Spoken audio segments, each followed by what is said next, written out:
श्री कृष्ण विवाद के मामले में आज सुप्रीम कोर्ट में अहम सुनवाई हुई। हालांकि इस पूरे मामले में मुस्लिम पक्षकारों की तरफ से 4 याचिकाएं सुप्रीम कोर्ट में दाखिल की गई थी। वो चारों याचिकाएं इलाहाबाद हाई कोर्ट के संबंधित थी। पहली याचिका मुस्लिम पक्षकारों की तरफ से ये थी कि जिस पर मेंटेनेबल पर सुनवाई अभी इलाहाबाद हाई कोर्ट कर रहा है याचिकाओं पर, वो चैलेंज किया गया था।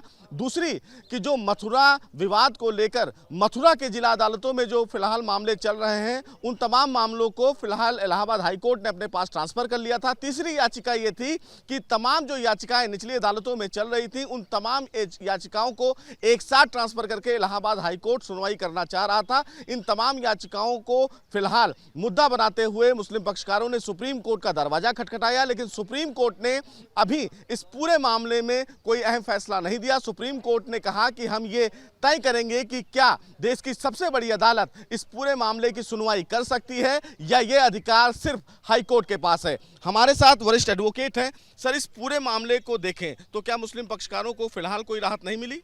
नहीं, बिल्कुल नहीं। आपको याद होगा कि पिछली तारीख पर जब यह मैटर की सुनवाई चल रही थी तो मैंने मुद्दा उठाया था कि चूंकि ये सिंगल जज का जजमेंट है, लिहाजा इसका इंट्रा कोर्ट अपील यानी कि हाई कोर्ट के डिवीजन बेंच में इसकी अपील जानी चाहिए थी। इस पर माननीय न्यायालय ने मुस्लिम पक्ष के वकील से कहा कि अगर इंट्रा कोर्ट अपील का प्रोविजन होगा तो एसएलपी यहाँ एडमिट नहीं हो सकती है, मेंटेनेबल नहीं है। इसीलिए माननीय सर्वोच्च न्यायालय ने पिछली तारीख को मेंटेनेबिलिटी ऑफ एसएलपी का मुद्दा उठाते हुए आज की तारीख मुकर्रर की थी कि आज हम ये तय करेंगे माननीय सर्वोच्च न्यायालय कि एसएलपी मेंटेनेबल है या नहीं। आज दोनों पक्ष के वकीलों ने अपना पक्ष रखा मेंटेनेबिलिटी ऑफ एसएलपी पे।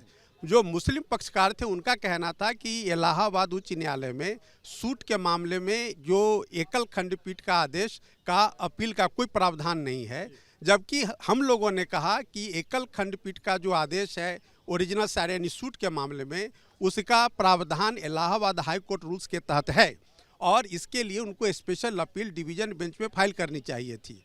माननीय सर्वोच्च न्यायालय ने आज दोनों पक्ष को सुनने के बाद रिटर्न सबमिशन फाइल करने के लिए कहा और यह भी कहा कि दोनों ही पक्ष जो इलाहाबाद हाई कोर्ट के रूल्स हैं, जिसमें सूट फाइल करने का, हियरिंग करने का, आदेश पारित करने का और अपील का जो प्रोविजन है, उसके मुतालिक वो सारा रूल्स फाइल करे। साथ ही साथ ये भी कहा कि जो भी जजमेंट दोनों पक्ष रिलाई करता उस जजमेंट को भी फाइल करे। अब इसकी अगली सुनवाई 2 सप्ताह के बाद होनी तय हुई है। अब 2 सप्ताह के बाद जो सुनवाई होगी उस पर अंतिम फैसला माननीय सर्वोच्च न्यायालय का आएगा। इस पूरे मामले में सुनवाई के दौरान अयोध्या विवाद का भी मामला सामने आया, जिसमें हुजैफा ने खुद ये कहा कि अयोध्या के कुछ फैसले हैं जिनको वो पढ़ना चाहते हैं, जिस पर सुप्रीम कोर्ट ने मना किया। मुस्लिम पक्ष का ये था कि चूंकि 3 जजेज जब बेंच का फैसला था सूट के मामले में माननीय उच्च न्यायालय इलाहाबाद का अयोध्या जी के मामले में, और उसकी सीधे एसएलपी सुप्रीम कोर्ट में आया था, तो उसी तर्ज पे उनका कहना था कि ये प्रेसिडेंस है। माननीय सर्वोच्च न्यायालय ने आज कहा कि नहीं, वो 3 जजेज का फैसला था इसलिए वो सुप्रीम कोर्ट में आया, लेकिन यहाँ पर सिंगल खंडपीठ का फैसला है और इलाहाबाद हाई कोर्ट का रूल्स है डिवीजन बेंच में जाने का, लिहाजा आप अयोध्या मामले के जजमेंट को अपना आर्गूमेंट का आधार नहीं बना सकते। तो सीधे तौर पर अब इस पूरे मामले पर सुप्रीम कोर्ट 2 हफ्ते के बाद सुनवाई करेगा, लेकिन फिलहाल मुस्लिम पक्षकारों की तरफ से ये मांग की जा रही थी कि उनकी याचिका पर सुनवाई हो, लेकिन सुप्रीम कोर्ट पहले ये तय करेगा कि क्या मुस्लिम पक्षकारों की याचिका सुनवाई योग्य है या फिर नहीं। वीडियो जर्नलिस्ट विपिन के साथ Sushil Pandey, news nation, Delhi. News nation अब व्हाट्सएप पर खबरों के ताजा अपडेट के लिए न्यूज नेशन के इस QR कोड को स्कैन करें।